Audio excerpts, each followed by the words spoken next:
की न्यूज, खबरों का सारथी। धामी सरकार ने सरकारी अस्पतालों में उपचार किया सस्ता। अस्पताल में मिलने वाली सभी स्वास्थ्य सेवाओं के शुल्क को 50% घटाया। जनता को सरकार ने दी सौगात। दूर में 1 सितंबर को बीजेपी का सदस्यता अभियान होगा शुरू। वहीं बीजेपी प्रवक्ता आरपी रतूड़ी ने अभियान को लेकर कहा, हमारा लक्ष्य 20 लाख सदस्य बनाना है। पूर्व मंत्री हरक सिंह रावत ने केदारनाथ उपचुनाव लड़ने के लिए दिए संकेत। कहा, पार्टी से कभी भी टिकट की दावेदारी नहीं की, उपचुनाव में मैदान में उतरने के लिए दिए संकेत। प्रदेश में लागू होगी नई व्यवस्था। नवनियुक्त शिक्षकों को 5 साल दुर्गम क्षेत्रों में सेवा देना होगा अनिवार्य। उत्तराखंड में बनेगा पहला खेल विश्वविद्यालय। आपको बता दें, मिलेगी आधुनिक सुविधाएं। राज्यपाल होंगे विश्वविद्यालय के कुलाधिपति। और उत्तराखंड में भारी बारिश का कहर। देहरादून, चमोली और टिहरी में कई जगह तबाही। 4 जिलों में भारी बारिश का ऑरेंज अलर्ट। आप देख रहे हैं की न्यूज, खबरों का सारथी। नमस्कार, उत्तराखंड की खबरों के साथ मैं हूं मनोज मानस और अब खबरें विस्तार से। अहम खबर से बुलेटिन की शुरुआत करते हैं। देवभूमि उत्तराखंड में आफत की बारिश ने चारों ओर कहर बरपा रखा है। राजधानी देहरादून के साथ ही प्रदेश के अन्य सभी जनपदों में नुकसान के बादल जो है वो जमकर बरस रहे हैं। पूरे समूचे प्रदेश का यही हाल है। आए दिन बादल फटने की घटनाएं भी हो रही हैं। नदी नाले उफान पर हैं। 100 से अधिक सड़कें भी बंद चल रही हैं। जगह जगह पुल बह गए हैं। कई मकानों को भारी नुकसान हुआ है और कई मकान खतरे की जद में आ गए हैं। वहीं आपदा के मुद्दे पर राज्य में सियासत भी गर्मा गई है। कांग्रेस विधायकों ने सदन में इस मुद्दे पर जमकर हंगामा काटा। विधानसभा अध्यक्ष ने विपक्षी विधायकों को आधे घंटे का समय दिया, लेकिन कांग्रेस के धारचूला विधायक हरीश धामी ने अपनी ही पार्टी पर विधानसभा में उन्हें बोलने का मौका नहीं देने का आरोप लगाया है।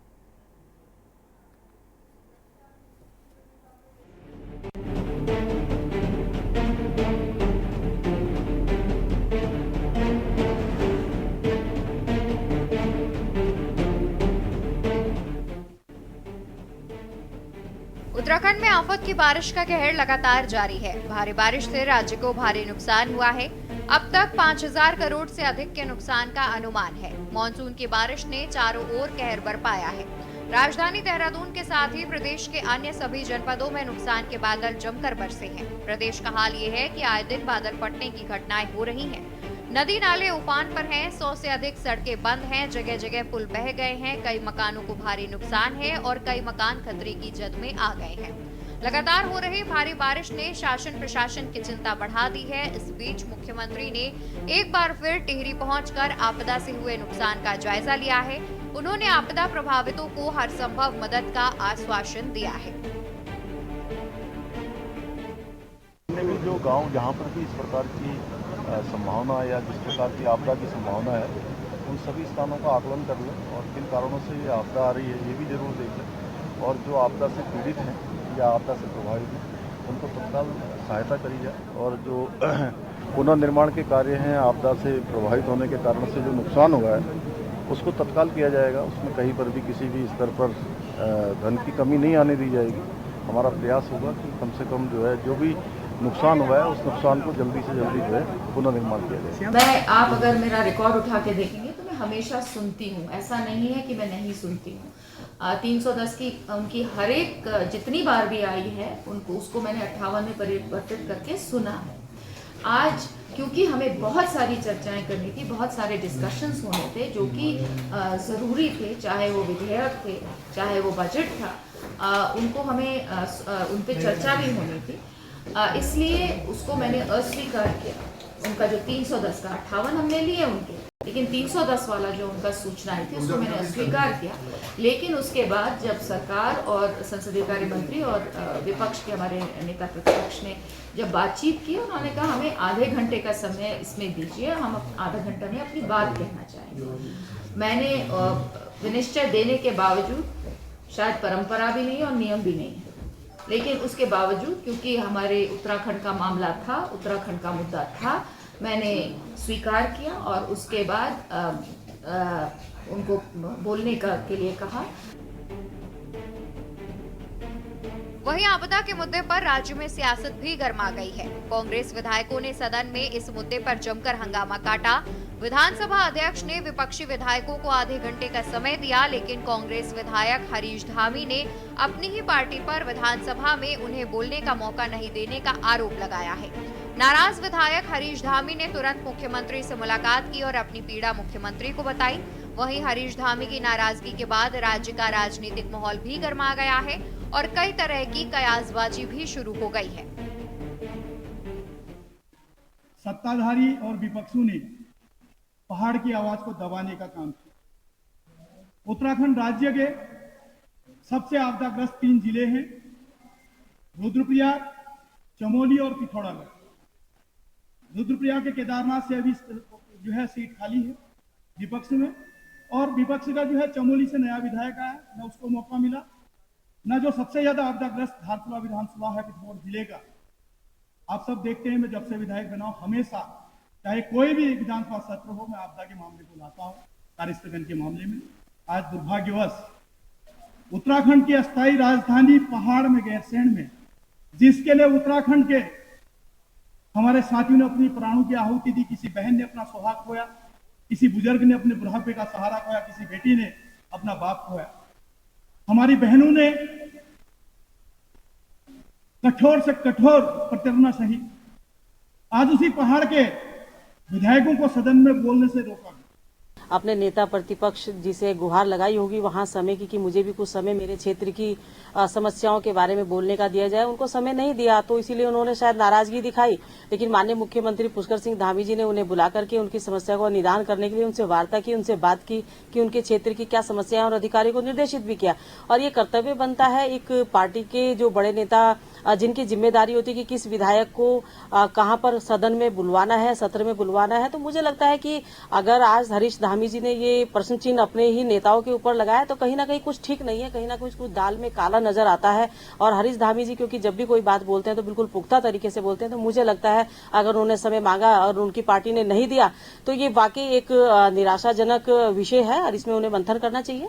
देखिए, आपदा से पूरा उत्तराखंड प्रभावित है। ऐसी कोई तहसील नहीं है, ऐसा कोई ब्लॉक नहीं है जहां आपदा से क्षति ना हुई हो। जगह जगह मार्ग बाधित है, नेशनल हाईवे तक जगह जगह से अवरुद्ध हुए पड़े हैं। और केदारनाथ आपदा में तो आप देख लीजिए, आज इतने दिनों बाद भी सरकार लापता लोगों का और मृतकों का सही आंकड़ा नहीं बता पा रही है। तो क्या आपदा प्रबंधन है? और इतने दिनों बाद भी जो है मुआवजे की कोई घोषणा मुख्यमंत्री जी ने नहीं की है। मुआवजे की घोषणा तो दूर छोड़िए, आप आपदा में हुए नुकसान को ही मानने के लिए तैयार नहीं है। लोग अपने परिजनों को खोज रहे हैं, रो रो करके उनके परिजनों का बुरा हाल है, लेकिन सरकार जो है उनके जख्म पर मरहम लगाने के लिए तैयार नहीं है।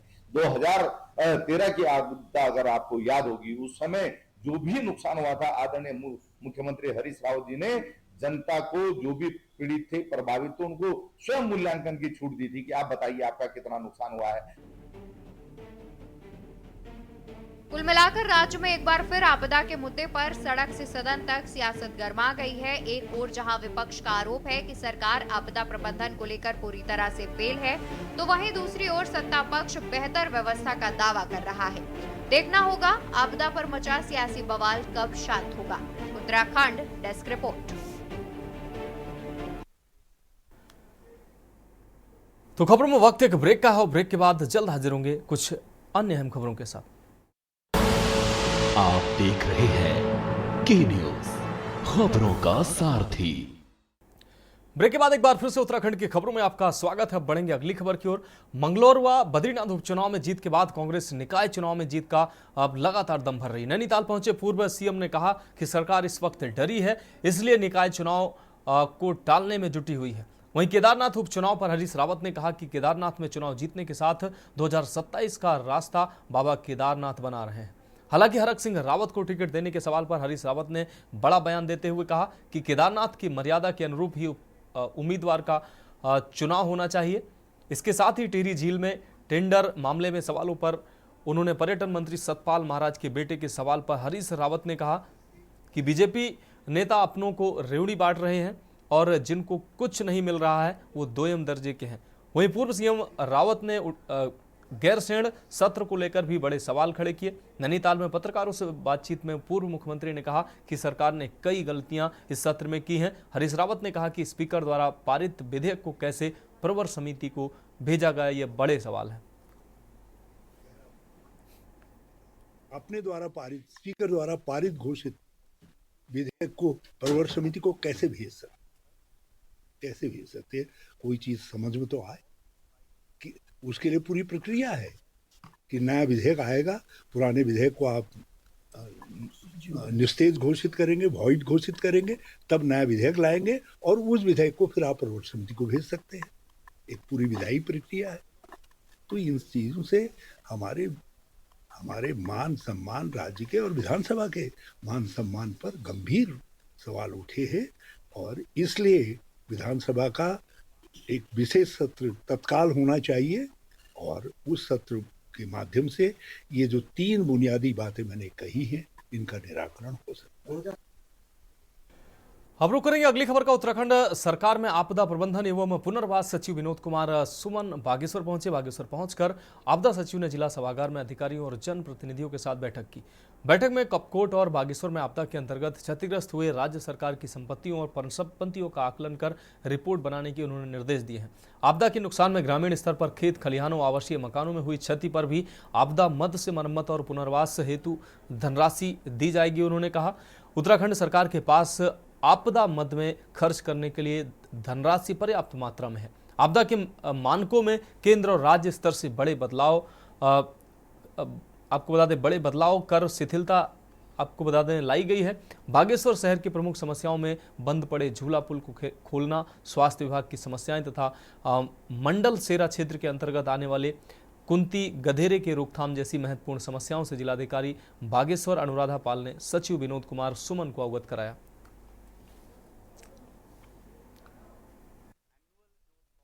माननीय प्रभारी अधिकारी जो हमारे बागेश्वर के हैं, हम सौभाग्यशाली हैं कि वो हमारे प्रभारी अधिकारी भी हैं और साथ साथ आपदा प्रबंधन अधिकारी भी हैं, हमारे जो सचिव आपदा भी हैं। और हमारा हम सब अवगत ही हैं कि पूरा कपकोट एरिया, बागेश्वर एरिया आपदा से ग्रसित रहता है। तो हमारे जितने भी आपदा का जो नए नियम आए हैं, सर ने उनके अनुपालन के लिए हम लोग को निर्देशित किया है। बागेश्वर की जो बहुत पुराने टाइम की जो समस्या है, चाहे झूला पुल को लेकर हो, चाहे हमारा कुंती नाले को लेकर मंडल सेरा की समस्या है, या हेली उड़ान की समस्या है, या फिर यहाँ पर चिकित्सा विभाग की विभिन्न समस्याएं, नया हॉस्पिटल बनना है, नया। आप जानते हैं कि बागेश्वर जनपद आपदा की दृष्टि से काफ़ी संवेदनशील है। यहाँ आए दिन तमाम तरह की आपदाओं से लोगों का सामना होता रहता है। आपदा से जो क्षतियाँ हो रही हैं उसको कैसे उसे निपटा जाए, फ्यूचर में आपदा न आए उसके लिए मिटिगेशन के कार्य कैसे किए जाएं कि आपदा के प्रभाव को कम किया जा सके, उस दिशा में आज हम लोगों ने बैठक की है। मुआवजे जो भवनों के हैं, आज सरकार 150 करोड़ के पुनर्निर्माण की बात कर रही है, 200 करोड़ की पुनर्निर्माण की बात कर रही है, 500 करोड़ की पुनर्निर्माण की बात कर रही है, लेकिन जो पीड़ित जो पहाड़ में, जो हम कह रहे हैं एक तरफ से पलायन नहीं होना चाहिए, आदमी ने वहीं रहना चाहिए हमारे पहाड़ में। आज कई गांव ऐसे हैं खतरे की जद में आ गए हैं, मल्ला दानपुर, बिस्ला दानपुर, कांडा कंचार, दुगनाकुरी, कनलगढ़ घाटी, जिनने आपदाएं देखी हैं, उसके बावजूद भी सरकार ने उनके विस्थापन की कार्रवाई तिथि तक कहीं नहीं करी है। अब बढ़ेंगे अगली खबर की। उत्तराखंड शासन ने सरकारी अस्पतालों में उपचार सस्ता कर दिया। आपको बता दें स्वास्थ्य शुल्क की दरों में 30 से 50% की कमी की गई है। इससे मरीजों को बड़ी राहत मिली है। सरकारी अस्पतालों में होने वाली जांच की दरें काफ़ी बढ़ गई थी। इससे मरीजों को काफ़ी परेशानी का सामना करना पड़ता था। कुछ जांच तो ऐसी भी थी जिनकी दर सरकारी और प्राइवेट में लगभग बराबर हो गई थी। स्वास्थ्य सेवाओं के शुल्क अधिक होने से गरीब मरीजों को सरकारी अस्पताल में भी उपचार अब मुश्किल हो रहा था, जिसके चलते उत्तराखंड सरकार ने सरकारी अस्पताल में उपचार अब सस्ता कर दिया है। सिविल अस्पताल रुड़की में जो पर्चा 28 रुपये का बन रहा था वह अब 20 रुपये का बनेगा। इसी तरह से चेस्ट एक्सरे जो अब तक 215 रुपये का होता था वो अब 60 रुपये का होगा। अल्ट्रासाउंड 570 का था वो अब 325 का होगा।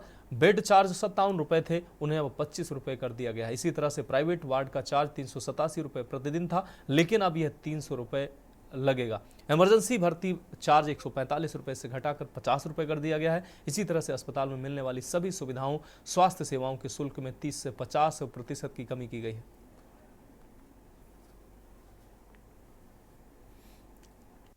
ये सरकार के द्वारा जनता को बहुत बड़ी सुविधा दे दी गई है।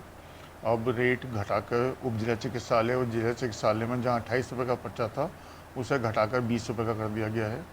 अन्य जांचों के रेट भी काफ़ी कम कर दिए गए हैं, चाहे एक्सरे हो, अल्ट्रासाउंड हो, खून की जांचें हो, सभी के रेट ईसीजी के रेट हैं, सभी के रेट काफ़ी कम कर दिए गए हैं। जहाँ 200 रुपये की ईसीजी होती थी, मात्र 50 रुपये की ईसीजी होगी। इसी प्रकार एक्सरे, चेस्ट एक्सरे पहले 190-200 रुपये के आसपास का था, वो भी घटा के 60 रुपये का, मात्र 60 रुपये का कर दिया गया है। इस तरह खून की जांचों के रेट भी बहुत ज़्यादा कम कर दिए गए हैं और सभी दरों को अब CGHS के जो रेट दर हैं उन्हीं पे सबको मान्य कर दिया गया है। तो खबरों में वक्त एक और ब्रेक का है, जल्द हाजिर होंगे। आप देख रहे हैं के न्यूज, खबरों का। ब्रेक के बाद एक बार फिर से खबरों में आपका स्वागत है। इस बीच दिल्ली से अहम खबर सामने आ रही है। इस वक्त की अहम खबर दिल्ली से सामने आ रही है। कैबिनेट की बैठक में अहम फैसले हुए हैं। आपको बता दें, केंद्रीय कैबिनेट की बैठक में अहम फैसले हुए हैं। दिल्ली से इस वक्त की बड़ी खबर, यूनिफाइड पेंशन स्कीम को मंजूरी मिली है। इस वक्त की बड़ी खबर आपको दिखा रहे, केंद्रीय कैबिनेट की बैठक में अहम फैसले लिए गए हैं। सरकारी कर्मचारियों को सरकार की बड़ी सौगात दी गई है। यूनिफाइड पेंशन स्कीम को अब मंजूरी मिली है। ये बड़ी सौगात सरकार की तरफ से कर्मचारियों को दी गई है। नई पेंशन स्कीम में सुधार की उठ रही थी मांगे, जिसको लेकर अब बड़ी सौगात दी गई है। यूनिफाइड पेंशन स्कीम को अब मंजूरी मिल गई है, जिससे बड़ी सौगात ये कर्मचारियों को मानी जा सकती है।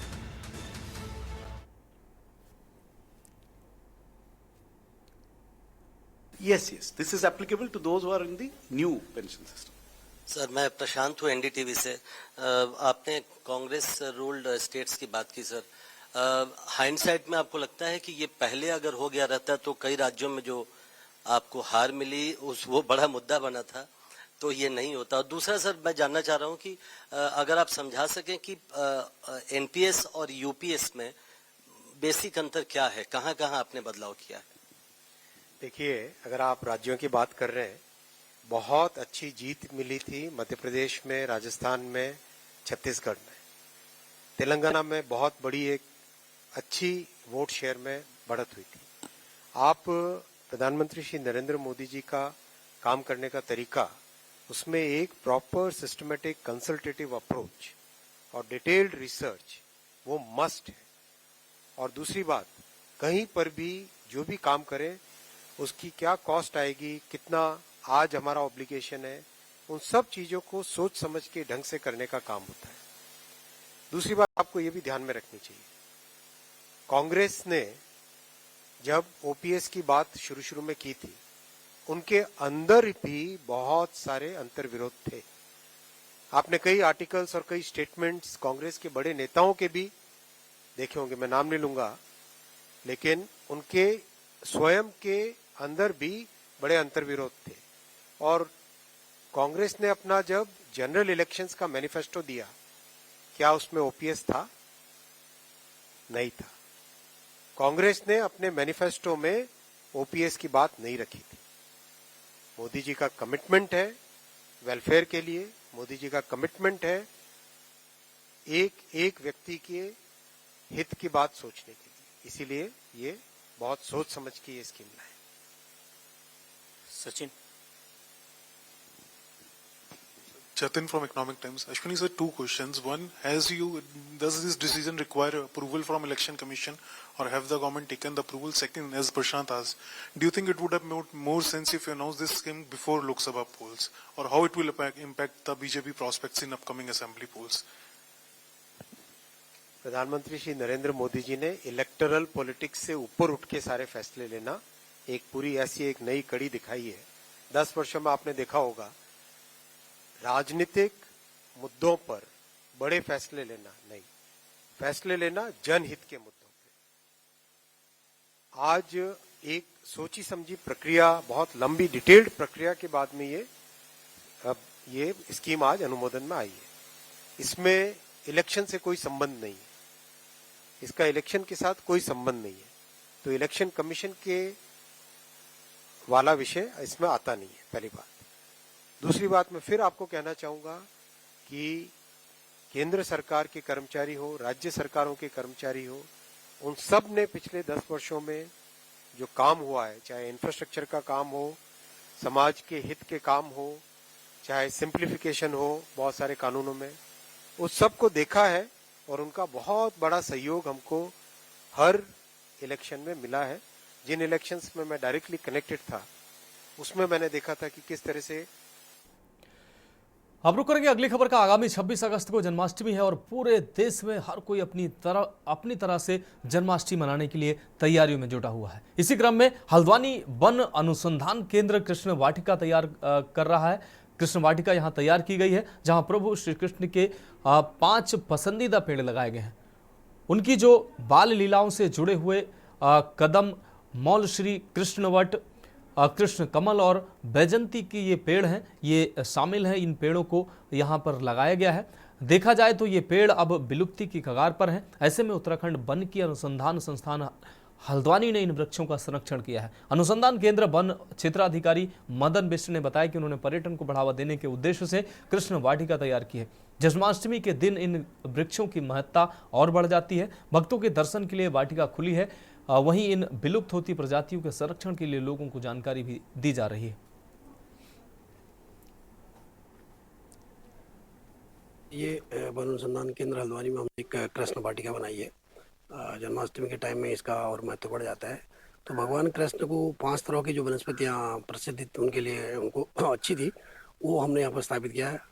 कदम्ब है जिसमें वो बांसुरी बजाया करते थे। बकुल या मौलसरी है जो बहुत घना पेड़ होता है जिसमें वो छुपते थे। माखन कटोरी जिसको कहा गया कृष्ण भट्ट, भगवान कृष्ण के नाम पे ही उसका नाम भी फाइकस कृष्णा ही पड़ा हुआ है, तो मक्खन उससे खाते थे। और कृष्ण कमल जो वो उनको प्रिय था। और बैजंती माला, गले में बैजंती माला कहा गया भगवान कृष्ण के लिए, तो वो बैजंती का पेड़ भी यहाँ लगा हुआ है। तो 5 तरह की वनस्पतियाँ यहाँ लगी हैं और यहाँ पर जो भी विजिटर आता है, आगंतुक आते हैं, वो इसका अवलोकन करते हैं और देखते हैं। अब बढ़ेंगे अगली खबर की ओर। मुस्लिम समाज के युवा भगवानपुर एसडीएम कार्यालय पहुंचकर ज्ञापन देने पहुंचे, जहां सैकड़ों मुस्लिम समाज के युवाओं ने महाराष्ट्र सरकार के खिलाफ नारेबाजी करते हुए कहा कि नाजिया इलाही खान और हिंदू नेता रामगिरी महाराज नाम के व्यक्तियों ने इस्लाम धर्म के पैगंबर हजरत मोहम्मद की शान में अपशब्द व अभद्र भाषा का प्रयोग किया है। राव ताला ने कहा कि महाराष्ट्र सरकार ऐसे विवादित लोगों के खिलाफ एक्शन ले और उनके घरों पर बुलडोजर चलाने का कार्य करे। जो लोग देश में सांप्रदायिकता फैलाना चाहते हैं, ऐसे लोग देश की एकता और अखंडता के लिए बड़ा खतरा है। वहीं मुस्लिम संस्था के अज्जू गाड़ा ने कहा कि मोहम्मद के लिए अगर कोई टिप्पणी करेगा तो मुस्लिम समाज बर्दाश्त नहीं करेगा।